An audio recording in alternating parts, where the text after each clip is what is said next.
Yeah, we're optimistic that inserting the individual mandate repeal would be helpful, and that's obviously the view of the Senate Finance Committee Republicans as well. All right, the health care's back. That was Senate Majority Leader announcing a plan to include a repeal of the individual mandate to help pay for the Senate tax reform bill. It comes just a day after President Trump called for the move. Joining us now from Capitol Hill, member of both the Senate Intelligence and Appropriations Committees, Republican Senator James Lankford of Oklahoma. Thank you very much for being on the show this morning. Yeah, glad to be with you. Good morning. Is this going to make it more difficult to get this passed now with the health care element?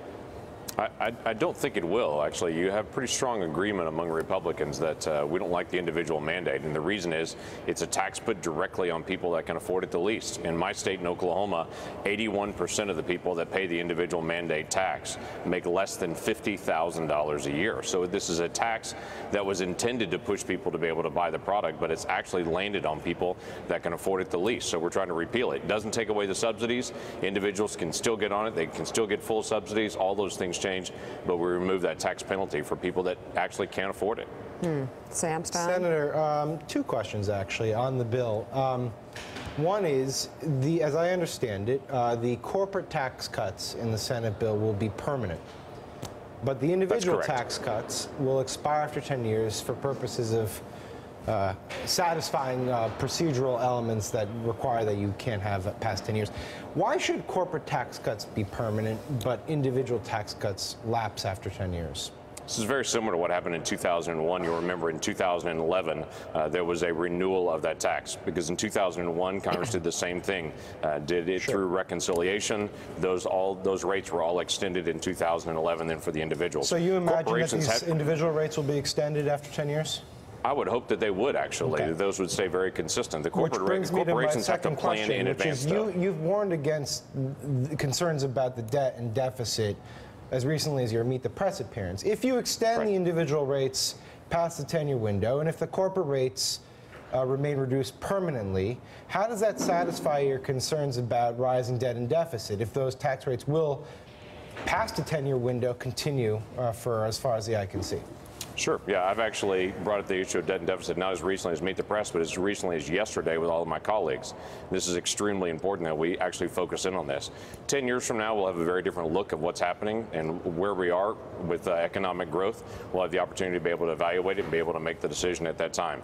Companies have to plan in advance. You can't guess what the tax rate's going to be in a couple of years. If you do, you just pull back and you don't invest. That means jobs don't go. That means you don't have growth in the economy. That means people don't have higher wages. So we've got to create some sort of permanency for those people who have to plan ahead. We'll evaluate the economy 10 years from now and whoever's in the House and the Senate at that point and have to be able to evaluate it. But we do have to have a growing economy and consistent spending or we're never going to get on top of the debt and deficit. So, Senator, repeal of the individual mandate, is it politics or economics? That's part A of the question. And part one of the question is the SALT aspect, state and local tax revenues. What's the status of that within the Senate bill? So let me take that in reverse on it. The state and local taxes in the Senate bill are not agreed to at all. We set those completely aside. I know the House actually took the state and local tax and said we're not going to agree to state income tax, local taxes, but we will allow the property tax to be in there. This will be a negotiating point that will happen between the House and the Senate during the conference committee. Would it be possible that the property tax gets included back in that in the negotiations? Yes, it's entirely possible. But we want to be able to set this out as a parameter and be able to go into negotiations over the Thanksgiving holiday time and be able to determine where we go.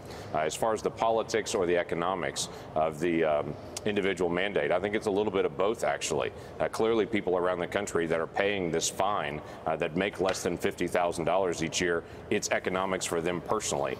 They want to be able to get rid of this. There is a political aspect, as there is everything in this town, to be able to say to people we're making progress in the Affordable Care Act and some of the parts that are the most toxic to individuals. This is one of the parts that's most toxic to individuals. Again, it doesn't remove the subsidies from anyone that chooses to take them, but it does remove the fines from people that can't afford them. But the estimates are that because you're going to have fewer healthy people in these exchanges because they're not compelled to buy insurance by the mandate, that they'll be stuck with sicker people and then insurers will have to raise premiums, estimated by 10%.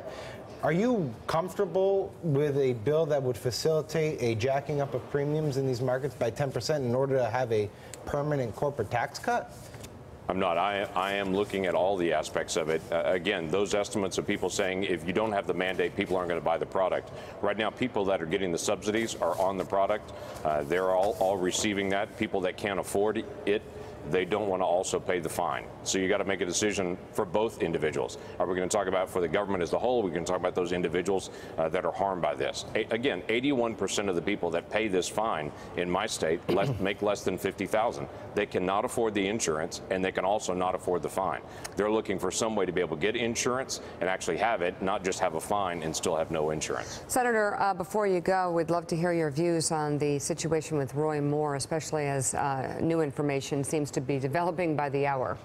Right. Yeah, obviously incredibly sad for those girls that were affected during that time period, their families, and sad for the people of Alabama and for the nation. People of Alabama are having to make a decision on someone who had immoral behavior or someone that they don't like their politics on, and they're in this really difficult spot to be able to go back and forth. Should he step out of the race? I do believe that he should, actually, and should give the people of Alabama a better choice to be able to go through this next process so they can make that decision. I am pleased to be able to see that the nation, though, is talking about moral issues and trying to hold leaders to a higher account. That's a positive thing for our nation, and I think that should continue, whether that's in Hollywood with all the harassment that's being exposed now, or whether it's on Capitol Hill, in media, anywhere that it may be. If Americans hold each other to a higher standard, that is helpful to us long term. Painful in the process of going through it, but helpful long term because we want to set a higher standard for our kids. Couldn't agree with you more. I'm hoping this is a transformational moment. Senator James Lankford, thank you very much. Thanks for checking out MSNBC on YouTube, and make sure you subscribe to stay up to date on the day's biggest stories. And you can click on any of the videos around us to watch more from Morning Joe and MSNBC. Thanks so much for watching.